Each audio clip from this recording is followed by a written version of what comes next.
अस्सलाम वालेकुम नाज़रीन, मुजम्मिल सरवरदी के ऑफिशियल यूट्यूब चैनल के साथ मैं हूं मुजम्मिल सरवरदी। उम्मीद है आप खैरियत से होंगे। नाज़रीन, मेरे आज के मेहमान नेवी के rear admiral retired Naveed Ahmed Rizvi Sahab. आजकल की जंगें तो समुंदर की हो गई हैं। इस वक्त आबनाए हुर्मुज़ की बात करते हैं, आबनाए मलाका की बात करते हैं। तो इस वक्त तो दुनिया की जो जंग है ना, वो समुंदर के पानी की जंग है। तो मैंने सोचा रेयर एडमिरल नवीद रिजवी साहब को थोड़ा रहमत दें और उनसे समझते हैं। अस्सलाम वालेकुम नवीद साहब। जी वालेकुम सलाम। नवीद साहब, अब पहले आप नाए हुरमस पे आपसे बात कर लेते हैं। देखें, इसके बंद होने के क्या ये ईरान इसको मुस्तकिल बंद रख सकता है, या आपके ख्याल में एक स्टेज पे ईरान की रेट इस पे खत्म हो जाएगी? जी बिस्मिल्लाह रहमान रहीम। अच्छा सुरवती साहब, देखिए जो इसका अगर हम थोड़ा सा जेनेसिस देखें, जो आबनाए हुर्मुज थी वो पहले एक इंटरनेशनल वाटर का स्टेटस थी इस कॉन्फ्लिक्ट से पहले। और वहां पे एज पर द लॉ ये international waters are usable for navigation तमाम जहाजों के लिए, और सेफ पैसेज हर एक का असर्टेन है। अच्छा, अब जब ये कॉन्फ्लिक्ट हुआ और एक illegal sort of an aggression किया गया यूएस और इसराइल की तरफ से अगेंस्ट ईरान। अब ईरान को ज्योग्राफिकल एडवांटेज है, उसका पूरा कोस्ट अलोंग दिस आबनाए हुर्मुज है, और इसके ऑपोजिट साइड पे ओमान है। और जब हम थोड़ा सा और अंदर चले जाएं तो फिर पर्शियन गल्फ आ जाता है, उसको वो अरेबियन गल्फ भी कहते हैं। जो अरब की स्टेट्स हैं, बहरीन, कतर, यूएई और कुवैत, और इस तरफ पूरे का पूरा ईरानियन कोस्ट है। तो ये इसकी एक ज्योग्राफी है। अच्छा, ईरान क्योंकि ड्रॉ करता है स्ट्रेंथ अपने कोस्ट से, तो उसके पास जो ये एडवांटेज है, उसके पास शोर पे बैटरीज हैं। अगर बिलफर्ज हम ये सोचें, ये अज्यूम करें कि उसकी नेवी बहुत हद तक डिग्रेड जो कि हो चुकी है, क्योंकि उनका आपस में कोई मुकाबला नहीं है यूएस नेवी के साथ। तो वो जो छोटी बोट्स हैं वो क्रिएट कर सकती हैं प्रॉब्लम्स। फिर उसके पास ड्रोन्स हैं जो कि एक बड़ी मिकदार में प्रोड्यूस भी हो रहे हैं और मौजूद भी हैं। और इसी तरह जो शोर पे जो उसकी बैटरीज हैं, वहां से भी विद इन रेंज है, क्योंकि जो उसका नैरोएस्ट पार्ट है वो तकरीबन 30 किलोमीटर का है। और उसमें आजकल के जो मिसाइल्स हैं उनकी वो सर्टेनली रेंज में है। तो ये आर्सेनल, ये वेरविदौल उसके पास मौजूद है ईरान के पास। और वो हमें कोई मुस्तकबिल करीब में डिप्लीट होता या खत्म होता, क्योंकि देखिए वो रिप्लेनिश भी हो रहा होगा।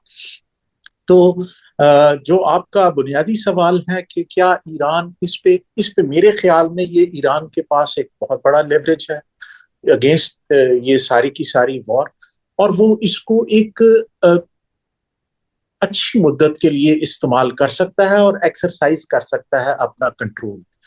लेकिन जो इससे ज्यादा अब इम्पोर्टेंट बात हो गई है कि अब ये डील के अंदर इस्तेमाल होगा एज ए पॉइंट, जहां पे ईरान इसको सेल कर रहा है कि वो अब इस पे से अपना टैक्स लिया करेगा, जैसे स्वेज में लिया जाता है। और मेरे ख्याल में अराकची साहब यहाँ से ओमान भी गए, उन्होंने वहां भी डिस्कशंस की, फिर रशिया भी ऑन बोर्ड है, चाइना भी ऑन बोर्ड है। तो मेरा ख्याल है कि इसकी ये जो नई सूरत हाल होगी वो इन नेगोशिएशंस के ऊपर बहुत हद तक डिपेंड करेगी। नहीं, पर आप ये देखें, ये तो एक ही स्टेट तो नहीं है ना दुनिया में। अपनाए मलाका भी है और भी अपनाए हैं, फिर एक पे तो टैक्स नहीं लगेगा। फिर तो सब पे टैक्स लगेगा, सब अपने अपनी स्टेट पे टैक्स लगा लेंगे। इंडोनेशिया अपनाए मलाका पे लगा लेगा। जी, उसमें जो है ना वो ट्राई नेशंस हैं, इंडोनेशिया, मलेशिया एंड सिंगापुर। इन तीन की नेवीज जॉइंट पेट्रोल्स भी करती हैं मलाक्का में। हम्म। और सॉर्ट ऑफ अगर वहां पे प्रोटेक्शन देनी हो तो ये कंट्रीज प्रोवाइड करती हैं। तो मेरे ख्याल में अगर मलाक्का किसी स्टेज पे ऐसी हुई तो उनके पास एक प्रेसिडेंस आ जाएगी। You are right in that regard. और जो ऊपर रेड सी है, वहां से जब हम हॉर्न ऑफ अफ्रीका, उसके एक तरफ सोमालिया है और दूसरी तरफ यमन है।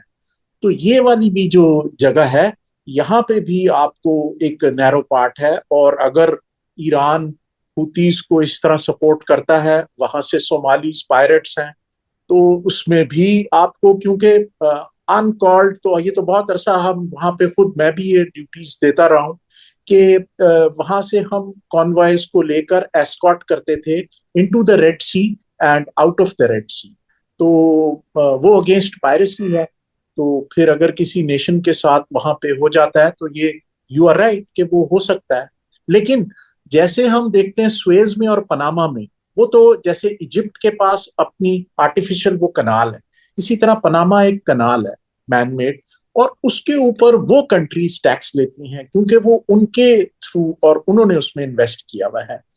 अब ये उनसे थोड़ी मुख्तलिफ है, लेकिन इसका स्टेटस वो, उस मैंने आपको बताया ना, उसकी वजह से ये हुआ है सारा डिस्टर्ब। अब ईरान के पास तो बहुत टारगेट्स अवेलेबल नहीं है, वो अपने दुश्मन को मिलिटरली उतना शायद न तंग कर सके जितना वो ये इकोनॉमिकली ज्यादा कर पाएगा। नहीं, पर अब देखें ना, अगर आबनाए हुर्मुज से दुनिया के 100 मुल्क जो हैं वो मुतासर हो रहे हैं, 100 मुल्कों की ट्रेड मुतासर हो रही है। फर्टिलाइजर से लेके ऑयल से लेके पूछ सब कुछ स्टैंड स्टिल है। आपको नहीं लगता कि पूरी दुनिया इकट्ठी होकर आबनाए हुर्मुज ईरान से खुलवाने की बात करेगी, और ईरान जो है वो तनहा होगा और सारी दुनिया इकट्ठी होगी? नहीं, आप बिल्कुल ठीक कह रहे हैं, लेकिन इस बात को तो हम नहीं डिनाई कर सकते ना कि ईरान के पास एक बुनियादी रीजन है, लॉजिक है, कि मैं तो नहीं इसको डिस्टर्ब किया था, ये तो मुझ पे इम्पोज किया गया है, और मैं अब उसकी अगेंस्ट, मेरे पास क्या ऑप्शंस हैं जो आपने मुझ पर सैंक्शंस लगा। देखिए, I am just thinking loud what an Iranian would think, कि अगर हम, मैं हूं, तो मैं यही सोचूंगा, यार मुझ पे सैंक्शंस लगी हुई है 20 साल से, मेरे पैसे वहां फ्रीज हुए हुए हैं, मैं किसी से ट्रेड नहीं कर सकता, तो मेरे पास क्या तरीकेकार है कि मैं कोई अपने लिए रेवेन्यू जनरेट कर सकूं। वो इस लिहाज से अपने आप को, अपनी पब्लिक को एक रीजन दे सकता है, लॉजिक दे सकता है, विच में बी फ्लॉड, लेकिन उसके पास इन एनी रीजन तो है। और इसी तरह जैसे आपने कहा, बिल्कुल ठीक कह रहे हैं, नेटो, फ्रांस खास तौर पे बहुत बढ़ चढ़ कर कह रहा है कि मैं अपना एयरक्राफ्ट कैरियर भी भेज रहा हूं, हम उनसे निगोशिएशंस में भी हैं ईरानियंस के साथ, और हम उसको खुलवाएंगे। फिर चाइनीज वेसल्स को अलाउड है। इस तरह अंडर डिफरेंट फ्लैग्स, मेरे ख्याल में वो क्या हर एक के साथ डील करते हैं, that can also be a possibility. नहीं, पर आपको नहीं लगता कि ये कैपेसिटी अमेरिका और नेटो और सबके पास मौजूद है कि वो ईरानियन कोस्ट लाइन तबाह कर दें, और उससे इस काबिल ही ना रहें कि वो आबनाए हुर्मुज की नेविगेशन को कंट्रोल कर सकें? आ, किसी हद तक वो इसमें हो सकता है, लेकिन देखिए, आप फिर ये नहीं कह सकेंगे, अभी उसने अपना माइंस वाला नहीं किया एक्सरसाइज, और अगर खुदा ना खास्ता ये माइन हो गया, तो फिर ये किसी के भी गुजरने के काबिल नहीं रहेगी, ये गुजरगा, ये आबनाएं। तो मेरा ख्याल है कि इस ये सब वो चीजें हैं जिनको देखते हुए वो लोग अभी एक रेड लाइन क्रॉस नहीं कर रहे, विच इज वेरी सेंसिबल। और मेरे ख्याल में ईरान को एंगेज करके उसको ये कायल करने की कोशिश करनी चाहिए कि इसको अपने पुराने वाले नॉर्मल पर लेकर जाएं। कोशिश तो यही होगी। अब इसके अगेंस्ट फिर उनको शायद कोई थोड़ी बहुत और कंसेशंस देने पड़े ईरान को, तो वो देखना पड़ेगा कि वो क्या चीज ज्यादा पॉसिबल है। अब जो ईरान ने, देखे ना, अभी रिप्लाई करना है आज, they are expecting on the US proposal, तो let's see how it comes up. नहीं, पर आप ये समझते हैं कि मैं आपकी बात से ये समझाऊं कि आबनाए हुर्मुज को खुलाने का अमेरिका के पास कोई रास्ता नहीं है? उसने ऑपरेशन फ्रीडम इसीलिए बंद किया कि ये खुलवाना अमली तौर पे नामुमकिन है ईरान से। जी, ये मैं इस पे एग्री करूंगा कि ये बहुत आसान काम नहीं है। It will take a colossal effort, ये बहुत ज्यादा इसमें आपके वसाइल लगेंगे, इसकी बहुत कीमत होगी। और मेरे ख्याल में ईरान ये जानता है, और वो इसी चीज के ऊपर प्ले कर रहा है कि या तो वो ये कीमत अदा करें, और इस तरह नहीं तो वो दूसरी तरह। अब वो ये उसके पास एडवांटेज है और वो इसको लीवरेज को पूरी तौर पे इस्तेमाल करना चाह रहा है। लेकिन अगर सब उसके पार मिलकर और उसके ऊपर डालेंगे जोर, तो मेरा ख्याल है कि किसी हद तक इसको वो डाइल्यूट कर सकते हैं, लेकिन कंप्लीट मुकम्मल तौर पर खत्म नहीं कर पाएंगे। और ये भी याद रखिए कि देखिए, ईरान की भी पुष्ट पर ये रशिया और चाइना मौजूद हैं, तो वो भी ये चाहेंगे कि ये एम्ब्रॉयल्ड रहे दूसरी पार्टी, और हम इधर से वो बेनिफिशियरी हैं इसके। पर हम ये देख रहे हैं कि दूसरी तरफ जो आबनाए मलाइका है, इंडोनेशिया और यूएस एक डिफेंस पैक्ट में जा रहे हैं। और यूएस जो है वो आबनाए मलाइका को कंट्रोल करने की बात कर रहा है। और आबनाए मलाइका का तो कहते हैं चोकिंग पॉइंट, ये आबनाए हुर्मस का तो 30 किलोमीटर का है और आबनाए मलाइका का तो 5 किलोमीटर का है चोकिंग पॉइंट, मतलब छोटी गन लग के भी सब कुछ कंट्रोल हो सकता है। है तो अगर यूएस और इंडोनेशिया मिलकर चाइना के लिए आबनाए मलाइका भी बंद कर देते हैं तो फिर चाइना क्या करेगा? देखिए, मलाक्का स्ट्रेट्स को इस तरह बंद करना, unless, because this is going to be an act of war.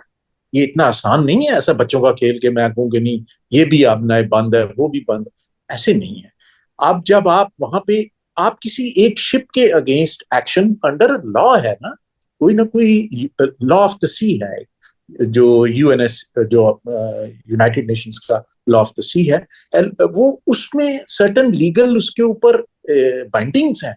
ऐसे नहीं हो सकता कि आप जो मर्जी करते फिरें। आपके पर चेक्स हैं, बैलेंसेस हैं। अगर वो स्ट्रेट ऑफ मलाका के ऊपर अपनी कोई रेट, देखिए, वो अमेरिकन तो किसी स्टेट में नहीं है कि वो वहां से कोई अपना, यानी कि उसके ऊपर कोई टैक्स वगैरह इंपोज कर सके वहां से गुजरने गुजरगाह पे। इंडोनेशिया, मलेशिया, सिंगापुर का बनता है। वो अगर इस प्रेसिडेंट्स को देखते हुए मैं कह रहा हूं अगर मांगेंगे, तो फिर देखना पड़ेगा। इस तरह फिर वो एक पंडोरा बॉक्स है जो खुलता चला जाएगा। देखें, चाइना की 34% ट्रेड आबनाए मलाइका से है और जी बिल्कुल अठारह है। 18% आबनाए हुर्मुस से है। अगर ये दोनों आबनाएं बंद हो जाती हैं तो चाइना तो चौक हो जाएगा। चाइना को तो आप सुरवर्दी साहब, वो जो वेनेजुएला वाला ऑयल बंद किया है ना, 800,000 बैरल्स लेता था वो डेली, हाँ। वो भी बंद है उसका वहां से। तो उसने अपने लिए ऑल्टरनेट देखे हुए हैं। वो ऑल्टरनेट एनर्जी में भी बहुत ज्यादा आगे बढ़े। फिर वो लैंड रूट्स के ऊपर, अच्छा सी पैक जो था ना, वो भी इसी एक उसकी एक कड़ी थी कि वो मलाका को टोटली अगर बंद भी हो जाए, तो उसको वो बाईपास करेगा, वो सीधा गवादर में आएगा, गवादर से वो लेगा और थ्रू द लैंड वो शिचान जो ये जो इसका शिनचांग प्रोविंस है, वेस्टर्न चाइना का, वहां पे वो उसको ले जाएगा। ये थॉट बेसिकली सी पैक का जो ये रूट है, बेल्ट एंड रोड इनिशिएटिव का, तो शी जिनपिंग साहब का बेसिक तो उसमें आइडिया यही है। और हम उसमें इस तरह बेनिफिशियरी हो सकते हैं। पाकिस्तान के लिए ये बहुत अच्छी चीज है कि अगर हमारे पास ये रेजर्वॉयर्स वहां पर हों और वहां पर हम फ्यूल और गैस डंप करा सकें और उनको अच्छी तरह मैनेज करें, तो फिर किसी हद तक हुर्मुज का जो इफेक्ट है वो अपने आप कम हो जाएगा। क्योंकि पीस टाइम में हम यहाँ पर ये चीजें अपने पास जमा करा लें और फिर हम यहाँ से मुल्कों को एक एज ए ट्रांसशिपमेंट यहाँ पे इस्तेमाल की जा सकती। नहीं, पर मैं अब आपसे ही पूछूं, फर्ज कर लें अमेरिका और ईरान के दरमियान कोई मुआहिदा नहीं होता, अमेरिका ब्लॉकेट जारी रखता है और वो आबनाए हुर्मुस बंद रखते हैं, दुनिया कितनी देर इसको सह सकती है? नहीं, not, it is not a very, ये बहुत बड़ी विंडो नहीं है। देखिए, ऑलरेडी आप देख रहे हैं कि oil prices, energy prices, gas prices, they are soaring. वो बहुत ऊपर चली गई है। एक आम आदमी को, हमें भी इसकी पिंच महसूस हो रही है और पूरी दुनिया में हो रहा है। एंड मेरा नहीं ख्याल है ये विंडो बहुत बड़ी है अवेलेबल। इसमें कोई ना कोई फैसला करना पड़ेगा और जितनी जल्दी हो जाए। अच्छा, दूसरा आपने एक बात की थी कि अगर ये कंटिन्यू रहे और इतना कितना प्रोलॉन्ग, हम ऑलरेडी थर्ड मंथ में हैं इस वॉर के, और ऑल्दो हॉस्टिलिटी सीज फायर है वहां पर, लेकिन ये जो आर्टरी है एनर्जी की, ये बंद है। उसकी वजह से हम उसके इम्पैक्ट पूरी दुनिया पर देख रहे हैं। और मेरा नहीं ख्याल है कि ये बहुत ज्यादा हमारे पास टाइम अवेलेबल है। अच्छा, और दूसरी ऑप्शन कि go let's go for an all out war again, उसकी बहुत बड़ी कीमत है, उसके कॉन्सिक्वेंस और इसके हम मुतहम्मिल नहीं हैं। अब ना अरब स्टेट्स भी उसी तरह उस स्टेट ऑफ माइंड में है, ना रीजनल स्टेट्स हैं, और इवन अमेरिका और इसराइल जो कि आइसोलेट हुए हुए हैं बहुत ज्यादा, मेरा नहीं ख्याल है कि इसको वो ऐसे इस तरफ वाले ऑप्शन की तरफ जा सकेंगे।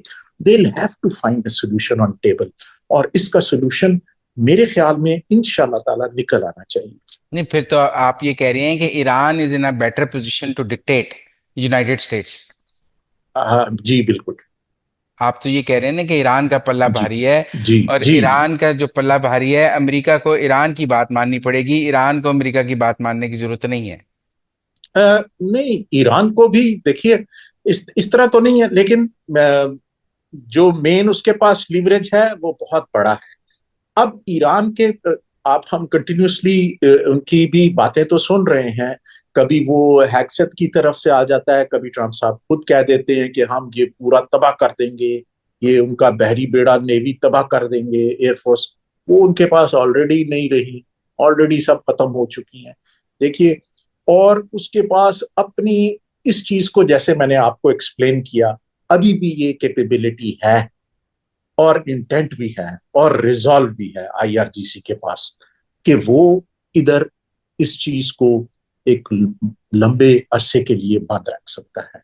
तो मेरा ख्याल है कि ये पलड़ा ईरान का भारी है, और इसके ऊपर अगर वो फॉर एग्जांपल न्यूक्लियर के ऊपर उनसे ज्यादा कंसेशंस ले ले, तो वो ज्यादा मुनासिब रहेगा। एक बड़ा ऑब्जेक्टिव यूएस का यही था कि वो एक सर्टन उससे अपनी अफसूदगी में नहीं जाएंगे, और उसका अगर जो अफसूदा यूरेनियम है उसको किसी थर्ड कंट्री या न्यूट्रल पार्टी के पास रखेंगे, तो उसकी तरफ जाना उनके लिए ज्यादा मुनासिब है। नहीं, और पर देखें, इसको जितना बड़ा वाइल्ड कार्ड ईरान के पास है, उसे क्या जरूरत है कोई कॉम्प्रोमाइज करने की? वो पेशेंटली नहीं, वेट वो करेगा तो उसको दुनिया खुद उसको सरेंडर करेगी उसके आगे। उसको भी देखिए, अकेला आइसोलेट तो हुआ हुआ है, उसकी जो इकोनॉमिक पिंच तो उसको भी आ रहा है ना, उसके 70 जहाज अभी भी पोर्ट्स में बैठे हैं और कोई इनवर्ड आ नहीं रहा। ठीक है, तो उसके ऊपर जो एक किस्म का एम्बार्गो लगा हुआ है, जो उसके ऊपर एक डिस्टेंट ब्लॉकेड एक्सरसाइज कर रहा है यूएस, वो ऐसे ही नहीं जा रहा, उसका भी एक इम्पैक्ट हो रहा है। ईरानियंस भी एक हद तक ही उसको बर्दाश्त कर सकेंगे ना। अब आपके मुल्क के पास ना कोई चीज आ रही है ना जा रही है। देखिए, सी से ही होती है ना सारी ट्रेड। आप ये कह सकते हैं कि थोड़ा बहुत लैंड रूट से उनके पास अफगानिस्तान के थ्रू चल रहा होगा, मे बी पाकिस्तान के साथ भी हो रहा हो, लेकिन जो मेन आपका बल्क कार्गो है वो सारे का सारा तो सी से ही होता है, और वो उसकी एक इकोनॉमिक प्राइस है। तो ईरान भी कोई इस तरह नहीं है कि एक ओपन एंडेड उसके पास भी अवेलेबल है। वो हाँ ये जानता है कि मैं इसको इंटेलिजेंटली प्ले करूं और उससे मैं अपने लिए कुछ कंसेशंस हासिल करूं। वो भी एक हद तक ही जाएंगे, और दूसरी तरफ से भी मेरे ख्याल में उनको ये बात सबको पता है। लेकिन ना वो अमेरिकन कहते हैं कि हम सारी ऑयल फैसिलिटीज उड़ा देंगे, खर्क शर्क की सारी। तो अगर वो उड़ा देते हैं तो फिर ईरान आ बनाए और मत बंद भी रख ले तो उसके नुकसान तो ईरान का हो जाएगा ना। हाँ जी बिल्कुल हो जाएगा। ईरान को अगर वो ईरान की पेट्रोलियम कैपेबिलिटी और ये जो सारी उसकी जो रिग्स हैं उनको करता है, नुकसान पहुंचाता है, जिससे बहुत बड़ा नुकसान होगा। लेकिन मेरे ख्याल में उसका फिर ये होगा कि आई थिंक यूएई को काफी नुकसान होगा। यूएई को क्यों नुकसान होगा? क्योंकि फिर वो देखे ना, हमने ये देखा है पास्ट में कि जैसे ही ये होता है, तो एक आधा पहले एक आरामको में लगा था ये जो था ड्रोन, इसी तरह यूएई की एक जो ऑयल प्रोड्यूसिंग जगह है वहां पे देखिए, फिर वो ना वो भी ये एक एसिमेट्रिक वॉर है, इसमें कोई कन्वेंशनल बैलेंस नहीं है। दोनों, एक तरफ बहुत बड़ी कुव्वत है और एक तरफ एक नॉर्मल है, तो उसके पास यही होगा कि वो ऐसी जगह से फिर उनको पहुंचाए जहां से फिर उसको लोग कहें कि बस यार आप रोको इसको। देखिए ना, मेरे पास जो ऑप्शंस हैं वो, मेरा मतलब है ईरान अगर मैं, तो वो कैसे सोच रहा होगा इन चीजों के बारे में। बट यू आर राइट, अगर वो करना चाहे तो उससे और भी नुकसान होगा। ईरान की एनर्जी को बंद करते हैं तो ईरान के पास, देखिए ये बात याद रखें, उनके पास मिसाइल्स की, ड्रोन्स की कमी नहीं है और ना हो सकती है पीछे से उसको। हमने अफगानिस्तान की वॉर देखी भी है। अगर कोई कंट्री किसी को हेल्प करना चाहे, पहुंचाना चाहे, तो वो एक ऑटोमेटिकली एक नेचुरल लाइन बन जाएगी और वो सप्लाई चेन से चीजें जारी रहेंगी। अच्छा, एक और, लेकिन ईरान के पास कैस्पियन सी की पोर्ट भी तो है ना। ठीक है, वो वहां से तेल तो नहीं एक्सपोर्ट कर सकता क्योंकि उसके पास पाइपलाइन नहीं है कैस्पियन सी तक, लेकिन वो अपना नहीं, कैस्पियन फूड सी से नहीं है, पॉसिबल नहीं। पॉसिबल है, लेकिन वो अपनी बाकी चीजें तो कैस्पियन सी से ले सकता है ना, वो जो जी ले अजरबैजान सकता है, वो वाला। वो ले वो ले उसके पास सकता है, वो ले अल्टरनेट सकता पोर्ट तो अवेलेबल है ना, वो बिल्कुल उसके, है। जी ऐसा तो नहीं जी है कि जी उसके पास कोई पोर्ट नहीं है। जी, वो ब्लैक सी की तरफ, वो उधर उस तरफ से है। तो फिर आप, ईरान चोक तो नहीं होगा ना अगर आप नाए हुरमुज नहीं, बंद होगा, फुली दुनिया चोक फुली हो तो जाए। नहीं होगा, फुली तो नहीं होगा सरवती साहब। लेकिन काफी उसको देखिए, उसको बहुत तकलीफ तो अभी भी, ये तो हमें मानना चाहिए ना कि इट्स नॉट इजी। जिस से गुजर रहा है, बड़ी बड़ी रिजॉल्व है उस नेशन की, बड़ी रिजॉल्व है। जिनके प्यारे भी शहीद हुए में हों, जिनकी बच्चियां भी शहीद हुई हुई हों, और जिनके साथ आपने इकोनॉमिक सैंक्शंस एक अरसे से लगाई हुई हों, और उसके बावजूद वो इस रिजॉल्व के साथ और इस यकीन के साथ इसमें इकट्ठा खड़ा है, ये बड़ी बात है। देखें, एक और सवाल है। अमेरिका अपने 3 बहरी बेड़े लाया है, उसने ब्लॉकेड लगाया हुआ है। ये ब्लॉकेड कितना इफेक्टिव है? कुछ लोगों का ख्याल है कि ये कॉस्मेटिक ब्लॉकेड है, निकल जाता है जहाज, Iranians are able to sneak through. कुछ लोगों का ख्याल, ट्रम्प कहता है ये 100% ब्लॉकेड है, इवन चींटी नहीं निकल सकती। एज एन एक्सपर्ट आपकी क्या राय है, ये ब्लॉकेड जो है ये कितना इफेक्टिव है? बिल्कुल एब्सोल्युटली। अगर ये देखिए, यूएस के पास एक एयरक्राफ्ट कैरियर, दो एयरक्राफ्ट कैरियर, तीन एयरक्राफ्ट कैरियर्स, वो एयरक्राफ्ट कैरियर अकेला ऑपरेट नहीं करता, उसके साथ बहुत सारे एस्कॉर्ट शिप्स होते हैं, उसके साथ सबमरीन्स होती हैं, उसके साथ कॉम्बैट एयर पेट्रोल एयरक्राफ्ट होते हैं। 24/7 ये चीजें अवेलेबल होती हैं।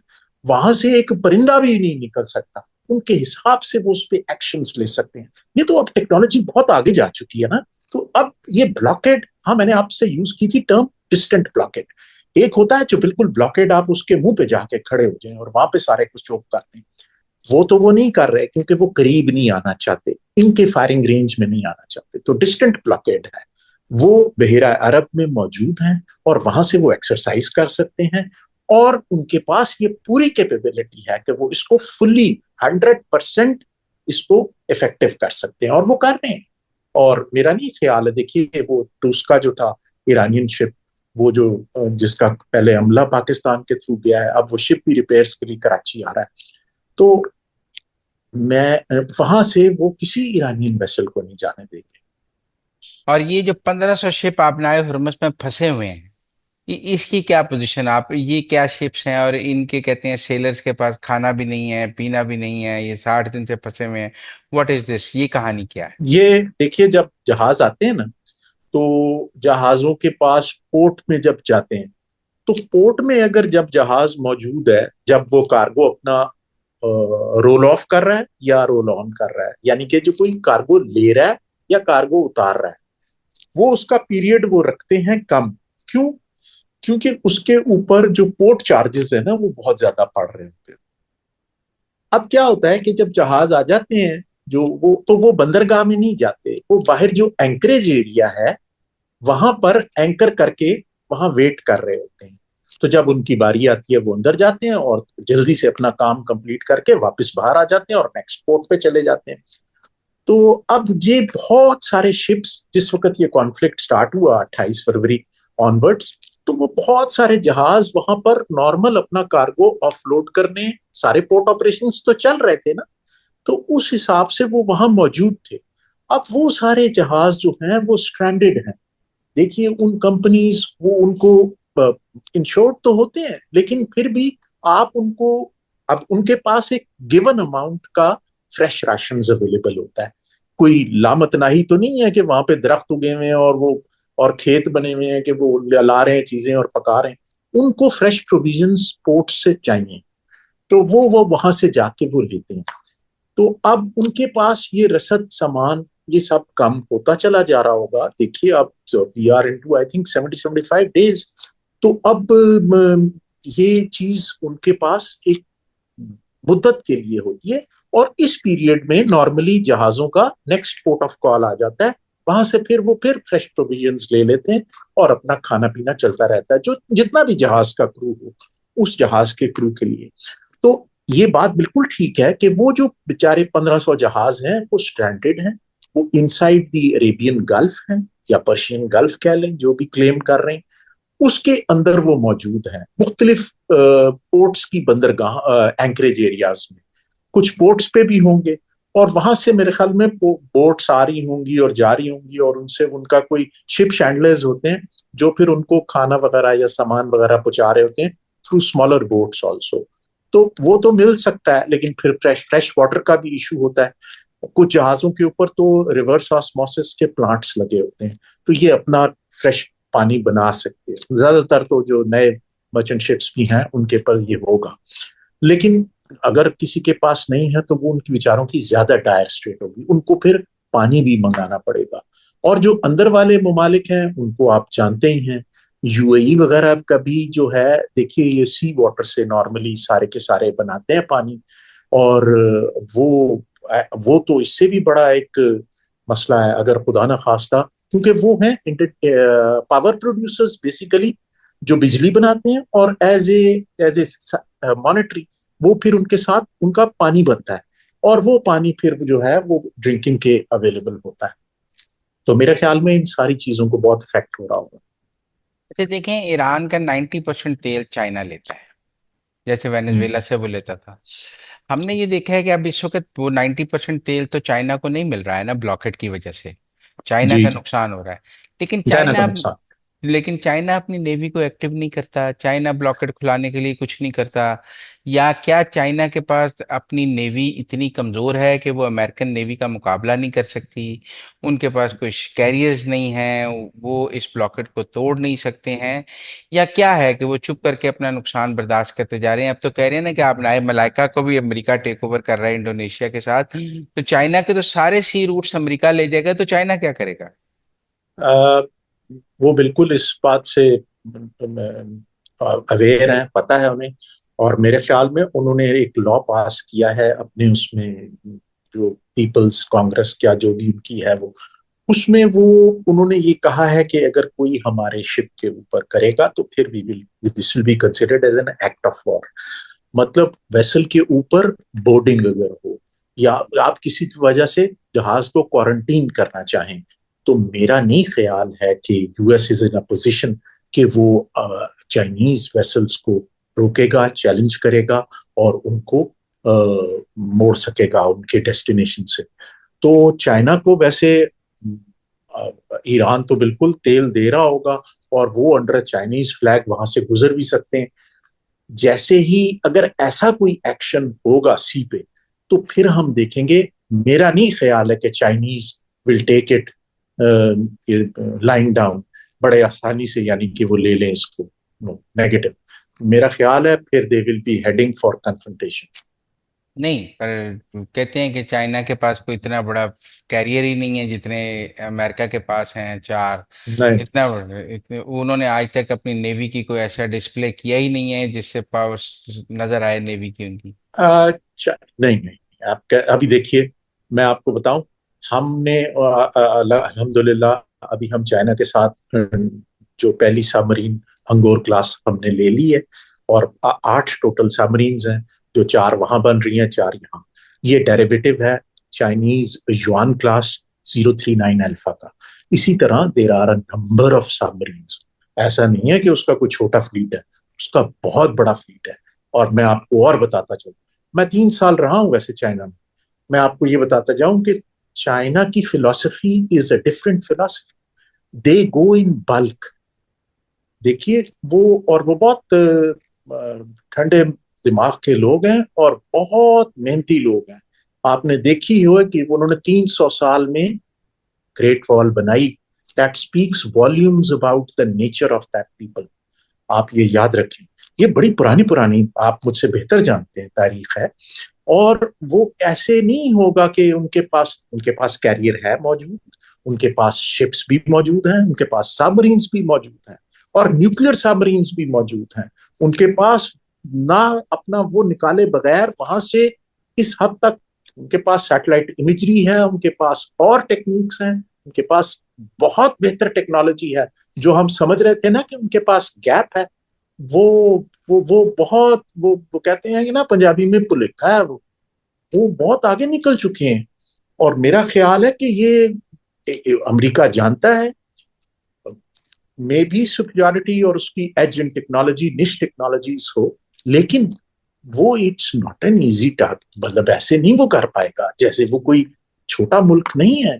पर 70 चाइना दिन इज 70 दिनों से तो खामोश है ना, वो स्टेट ऑफ हॉर्मस बंद है और खामोश। वो चाइना। एक रीजन, देखिए खामोश तो इस वजह से है ना कि वो देख रहे हैं कि ये क्या हो रहा है।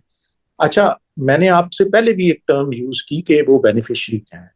अगर नेपोलियन ने कहा था if an enemy is committing a mistake let him, उसको करते रहने दो, तो उनका तो एनिमी कर रहा है ना गलती पे गलती, वो देख रहे हैं बैठे, they are sitting back and looking at it. ये आ, किस वक्त वो आता है दरमियान में, वो हमें देखना होगा। आई डोंट नो कब होगा ये। अगर वो डायरेक्ट कन्फ्रंटेशन में आते हैं, फिर तो ये पूरा खित्ता जंग की लपेट में, और बहुत ज्यादा। वही मैं आपको कह रहा था ना कि इसका जो दूसरा रुख है कि अगर हम दोबारा ऑल आउट वॉर में जाएं और इसमें और लोगों को भी इन्वॉल्व करते चले जाएं, तो ये तो एक वर्ल्ड वॉर 3 की तरफ टोटल डिस्ट्रक्शन हो जाएगी, मैडनेस होगी, मैडनेस। Last question. कहते हैं गवादर बहुत बेनिफिशियरी है इस सारे कन्फ्रंटेशन का, हाउ? गवादर, ये आपने बड़ा ही सोर पॉइंट मेरा है। मैं कहता था कि जब पाकिस्तान बना था ना, तो उस वक्त गवादर बन जानी चाहिए थी। हम कराची में वो जो प्रॉब्लम्स गुजरे हैं, आपने भी विटनेस किए, मैंने भी विटनेस किए अपने सामने।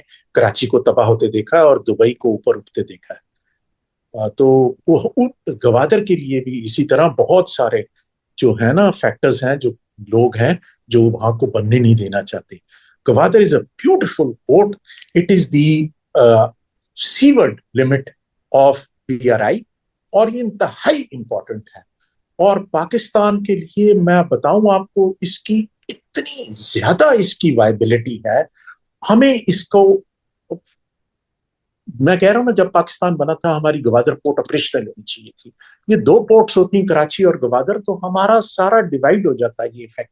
वो जो हमें एक ही पोर्ट की वजह से चोक कर देते थे ना, जो कहते थे एक इशारे पे पूरा शहर बंद हो जाता, तो ये सब चीजें ना होती।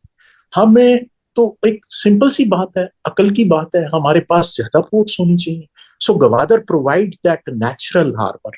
वहां पे एक डीप सी पोर्ट है, वहां पे हमें रिजर्वॉयर्स बनाने चाहिए। वो मैंने आपको बताया कि बहुत सारी जो लैंडलॉक कंट्रीज हैं, सेंट्रल एशियन रिपब्लिक्स, अफगानिस्तान, इन सब का एक एक्सेस है to the warm waters into the Arabian ocean.